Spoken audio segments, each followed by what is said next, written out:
మీరే చూశారు, నిన్న జగన్మోహన్ రెడ్డి గారు నెల్లూరుకి పర్యటనకు రావడం జరిగింది.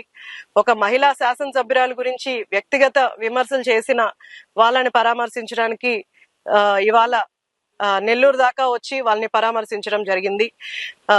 మీరే చూసుంటారు, ఆయన ప్రెస్ మీట్ లో అందరి ముందు ఆవిడ గురించి వ్యక్తిగత విమర్శలు ఎలా చేశారో దానికి మనం అందరం కూడా వ్యతిరేకిస్తూ ప్రెస్ మీట్లు కూడా పెట్టడం జరిగింది.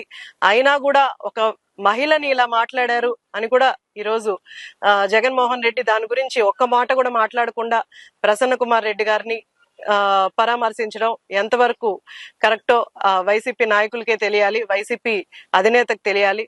ఎందుకంటే ఇంట్లో ఉన్న మహిళల మీదే కేసులు పెడుతూ వాళ్ళ మీదే కోర్టుకెక్కిన వ్యక్తికి పరాయి ఆడవాళ్ళ గురించి వాళ్ళ వ్యక్తిగత విమర్శలు చేసినా కూడా వాళ్ళు ఎలా బాధపడతారో అన్నది దాని గురించి తెలుసుకుంటారో అనుకోవడం కూడా అది మన తప్పే అవుతుంది. ఎందుకంటే ఇంట్లో ఆడవాళ్ళని గౌరవించలేని వాళ్ళని వాళ్ళు బయట ఆడవాళ్ళని కూడా గౌరవించలేకపోతారు.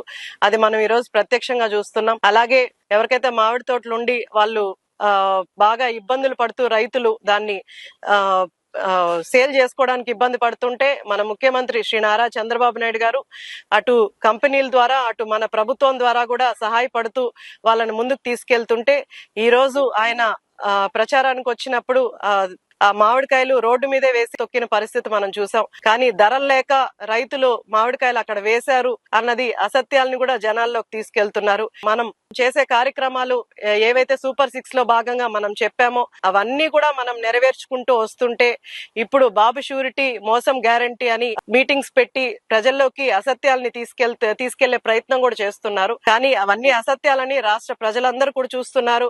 ఈ రోజు మనం సుపరిపాలనలో తొలి అడుగు కార్యక్రమానికి వెళ్తే ఎంతో మంది సంతోషంగా హర్షం వ్యక్తం చేస్తున్నారు. మాకు తల్లికి వందనం పడింది, మాకు 4,000 రూపాయలు ప్రతి నెల 1వ తారీఖు ఇస్తున్నారని. అలాగే ఇప్పుడు ఈ రోజు నుంచి కూడా మనం వితంతువులకు కూడా కొత్త పెన్షన్లు కూడా ఇవ్వడం జరిగింది. ఇలాంటివన్నీ కూడా ఒక్కొక్కటిగా మనం చేసుకుంటూ వస్తున్నాం. ఇంకా కూడా పెన్షన్లు అర్హులైన వాళ్ళందరికీ కూడా కొత్తగా మళ్ళీ జీవో వచ్చిన వెంటనే ఆన్లైన్ లో పెట్టి అందరికీ కూడా పెన్షన్లు పంపిణీ చేయడం జరుగుతుంది.